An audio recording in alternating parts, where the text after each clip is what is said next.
মুন্সিগঞ্জের সিরাজদিখান বাজার সড়কের যানজট দীর্ঘদিন ধরে স্থানীয় জনসাধারণের দুর্ভোগের কারণ হয়ে দাঁড়িয়েছে। গোয়ালবাড়ি মোড় থেকে উপজেলা মোড় পর্যন্ত প্রতিদিনের যানজট নিত্য প্রয়োজনীয় কাজের ব্যাঘাত করছে। এ নিয়ে রয়েছে ব্যবসায়ী, অটোচালক ও সাধারণ মানুষের নানান অভিযোগ। সিরাজদিখান বাজারের ব্যস্ত সড়ক, যানজটের মধ্যে আটকে থাকা গাড়ি, অটো রিক্সা এবং অসন্তোষ জনতার প্রতিক্রিয়া। তারা বলছেন, সকাল থেকে রাত পর্যন্ত যানজটে নাকাল সিরাজদিখান বাজারের সড়ক। যানজট নিরসনে একাধিক পদক্ষেপ নিলেও তেমন কোনো সুফল আসেনি। লাইনম্যান নিয়োগ, পুলিশের নির্দেশ এবং বাইপাস সড়কের পরিকল্পনা সবকিছুই যেন অকার্যকর হয়ে দাঁড়িয়েছে।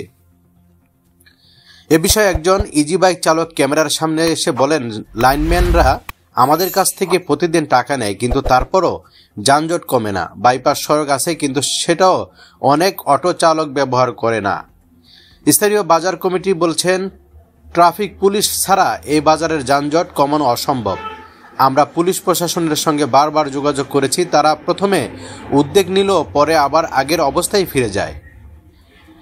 সংশ্লিষ্ট কর্তৃপক্ষের তৎপরতার অভাব এবং স্থানীয় অটোরিক্সা ও ট্রাক চালকদের দায়িত্বহীন আচরণে সাধারণ জনগণের দুর্ভোগ বাড়ছে।